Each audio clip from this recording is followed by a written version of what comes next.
Welcome to today's episode of LIFECODA, 7 Spiritual Keys to Success. We're so excited and thankful that you've decided to join us today. Today we're talking about one very important key to success, vision.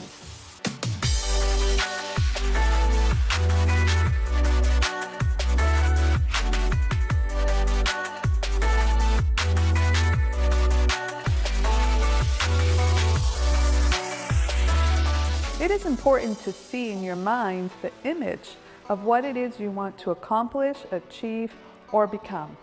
We find a great example of this in the scriptures in the story of Abraham.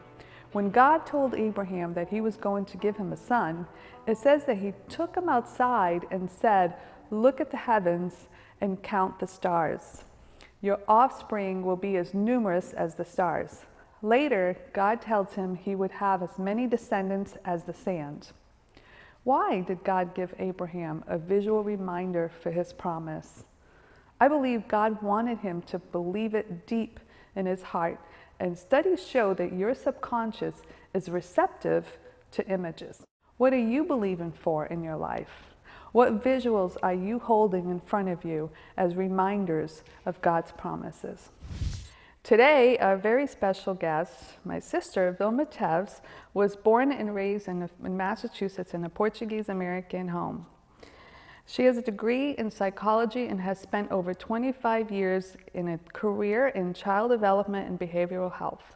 In 2004, she married her love, Glenn Amber, a mechanical engineer. About 5 years into the marriage, they decided to be more intentional about having children. But after several unsuccessful treatments, doctors suggested more invasive procedures, which they declined. But all that changed with an unexpected vision. Welcome, Vilma. I'm so glad you're here. Thrilled to be here, Yeah. Tess. Thank you for flying in all the way from New England, cold New England. Oh, it's my pleasure to be in sunny Florida. Yeah. Take us back to 2012 when you had that last treatment and what happened right after that. So anybody who's gone through fertility treatments, you get your hopes up with every treatment. And that particular treatment that I had on Christmas Day, I would find out whether or not we had gotten pregnant and it would be successful. And of course, I had built it up in my head that since I would be finding out on Christmas that I was going to get this great Christmas gift, that God was going to, this was going to happen, and I'd be able to take the test that morning, Christmas morning, and kind of wrap it up and, bring it to Glenn and say Merry Christmas. And it didn't happen that way. So the test came back negative, and I, kind of barreled through Christmas and just put on a happy face, basically. But inside, I felt really depressed and disappointed and kind of like, why won't this happen for me? I mean, certainly I felt like I was capable of rearing a child. Glenn would be a great dad. And so there was all this kind of just sadness. Yeah. And you had been trying this for several years, right? You told me from 2009 yeah, till this was off and on, because you kind of have to take breaks. And so this was the 8th treatment, that Christmas of 2012? Because you've been intentional. We had gone through treatments with my OBGYN where they were just following us, and then we had gone to a reproductive center, and that was more intense, and we did IUIs with them. But I decided in my heart that I was done with it and just needed to regroup. Yeah. So you went to Europe after being very disappointed and very sad and, Spent a month with family and decided, I needed more of God in my life. I needed to have a deeper relationship with God. I had always believed in God and considered myself a Christian, but I wasn't doing a lot of daily practice to build a relationship with God at that point. I had kind of had an image of God that was more of an authority figure, kind of hovering over you, kind of, being judgmental, very black and white, that's bad, you're bad, that kind of disciplinary God and not a tender, loving God. So I came back and I told Glenn, I don't want to do fertility treatments anymore. And I don't know if we should pursue adoption, but I'm going to research it, and, you know, we'll go from there. And so immediately I did. I dived into researching adoption, finding out what are the ramifications of adoption, what are the choices and whatnot. And I ultimately decided that we were going to go through an agency versus going through the state system, because I knew I wanted a baby. So you came back from here, you're doing all this research. Learn all these things. But then I'm heartbroken because, of course, when you go online, there's a plethora of people talking about their adoption and what their experience was as adult adoptees now, and how they always felt disconnected. They felt like they didn't belong in their family. They felt like there's this actual clinical term that most adoptees will tell you they experience this genealogical bewilderment. And oftentimes that leads people, as they grow through different stages of development and they get into their teenage years, making a lot of bad choices because they want to fit in, right? Because it's magnified. So as I'm reading all this, doing all this research, reading all this stuff, I'm thinking, of course I work with kids and have for 25 years. So I'm thinking, I need to do something to help these kids who are adopted and might be experiencing this sense of not knowing and all these negative ramifications. So I ended up writing a children's book that I felt, because research says children fare better when they know they've been adopted right out of the gate, right from the beginning of life. So if you ask somebody, when did you find out you were adopted? And they say, oh, I always knew. That's the best case scenario.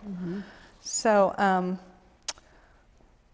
I one day was just on a weekend sitting down and was inspired, and this book just flowed out of me. I don't know how to explain it, but I just wrote a children's book from the perspective of the birth mom searching for parents to rear the child that she's, that's in her womb.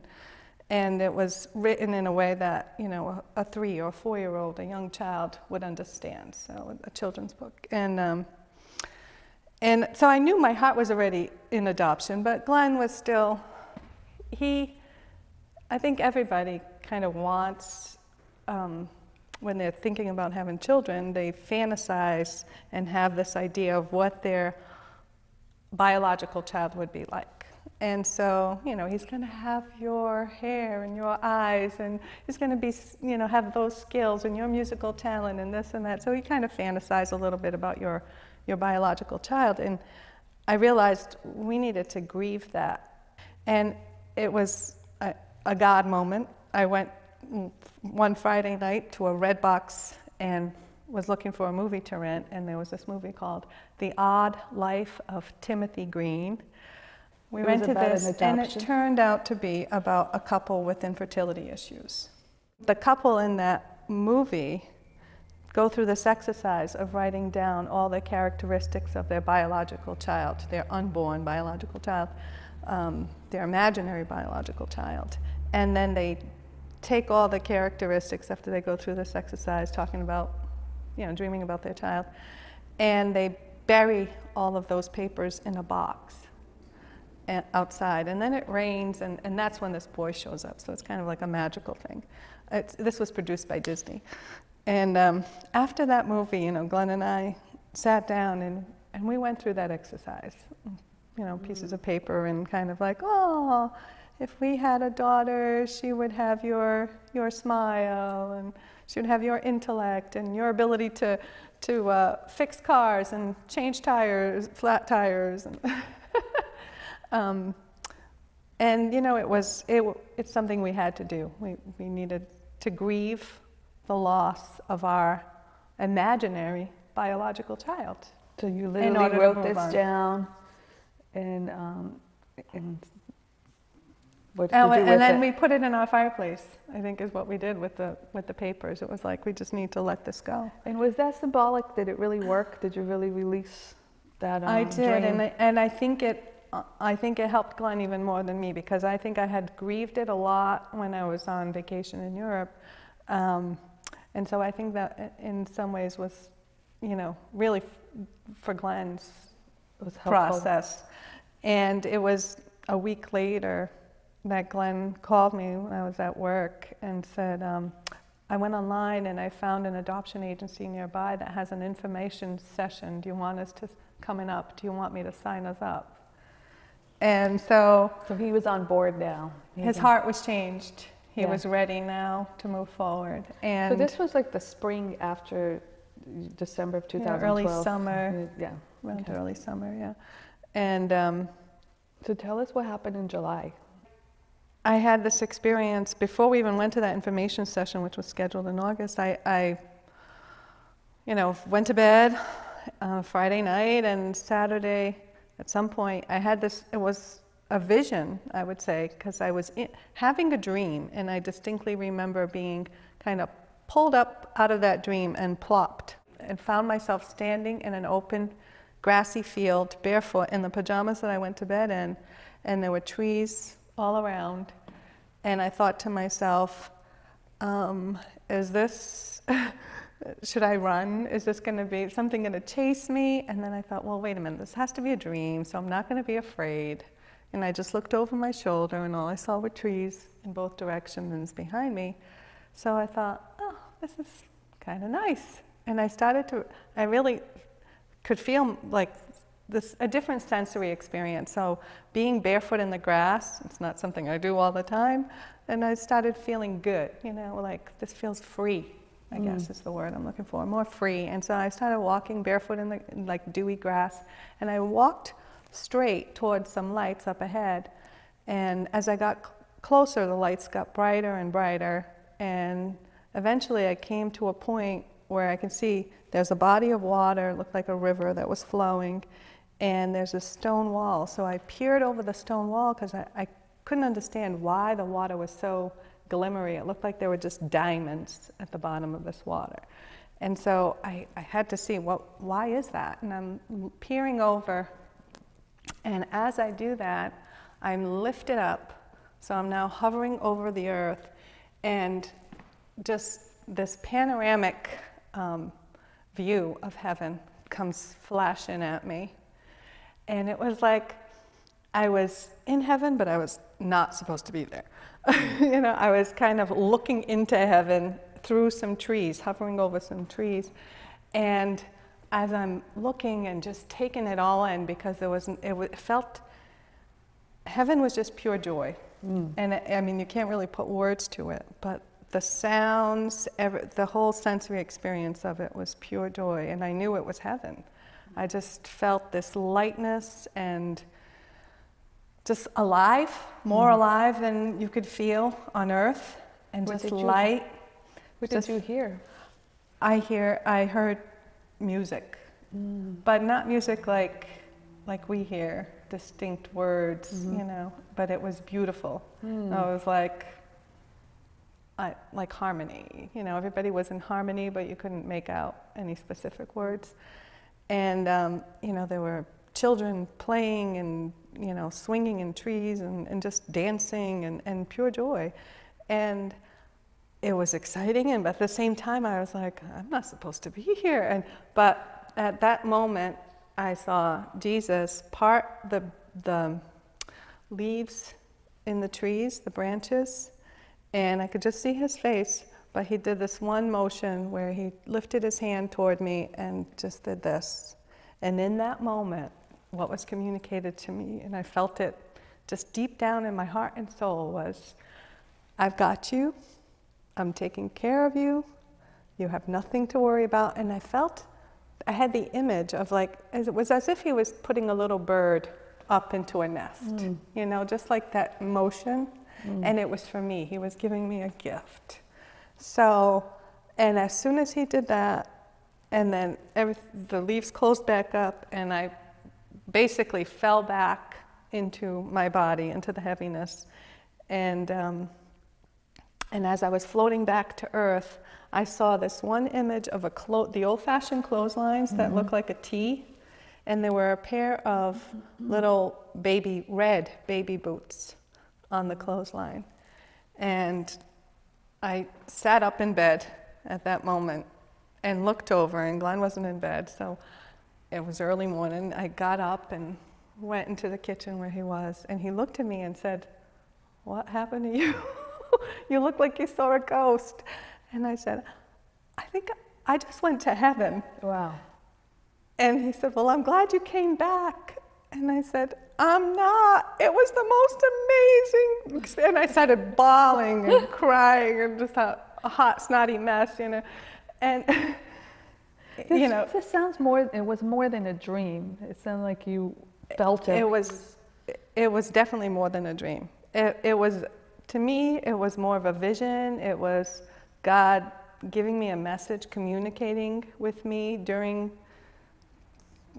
what would be my sleep time, but it did not feel like a dream at all. It felt like I said, I was purposefully picked up out of a dream, and all of a sudden this whole thing unraveled for me, that God was giving me a promise, basically. Wow.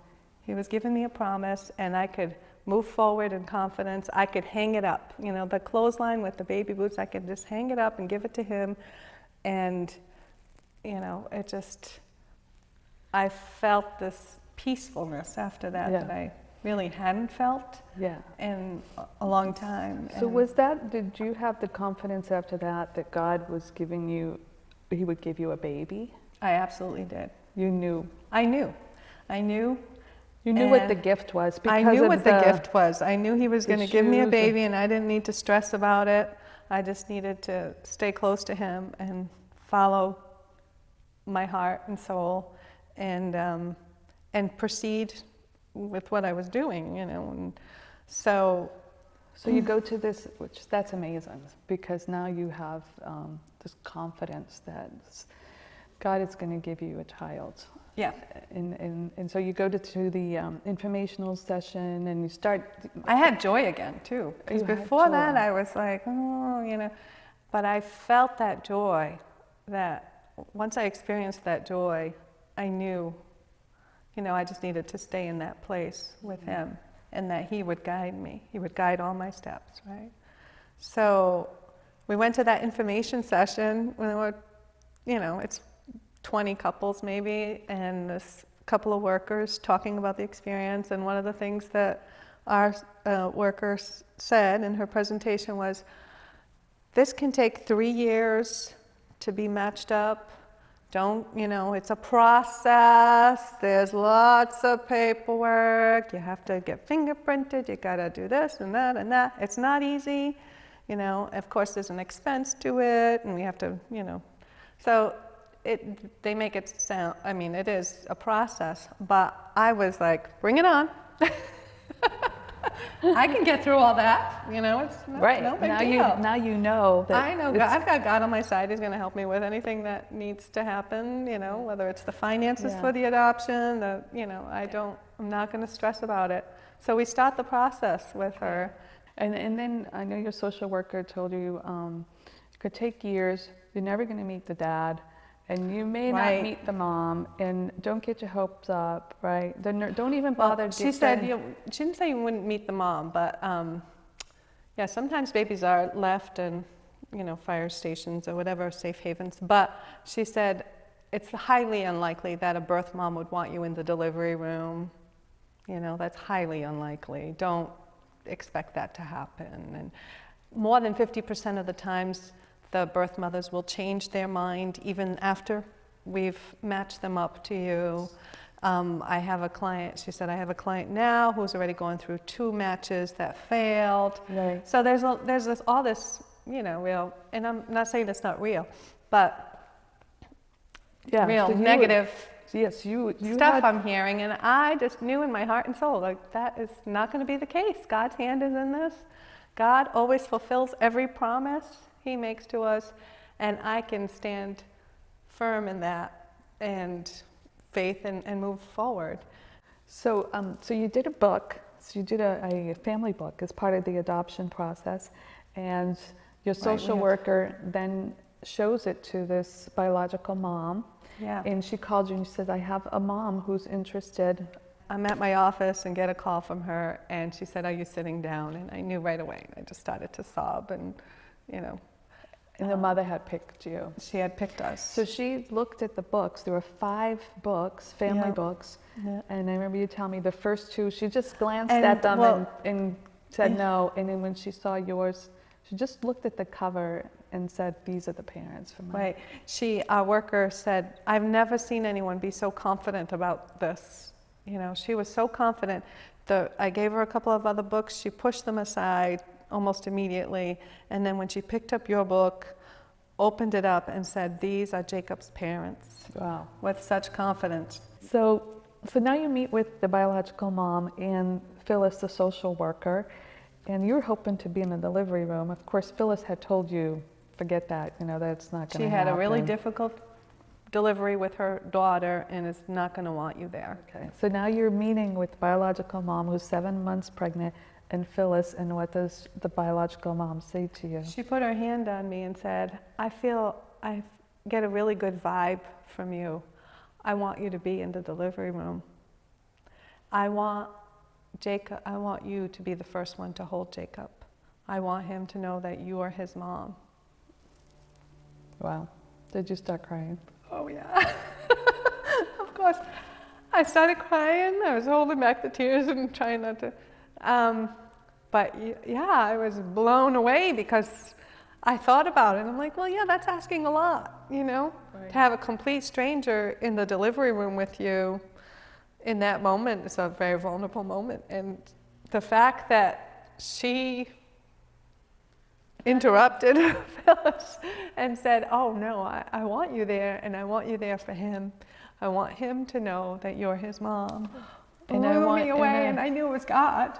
Yeah. Like, that's God, it's not me. There's nothing special about me, really, that she could have picked up on in, you know, a 20-minute conversation after meeting me.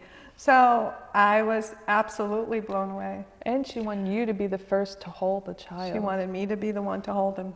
Which is pretty amazing. That's incredible. Amazing. And take us to that delivery room. So the few moments there right before the baby delivers, what happened? When the doctor finally came into the room with 4 nurses, they converted the table for the delivery, and they turned on the heat lamp for the baby and all that.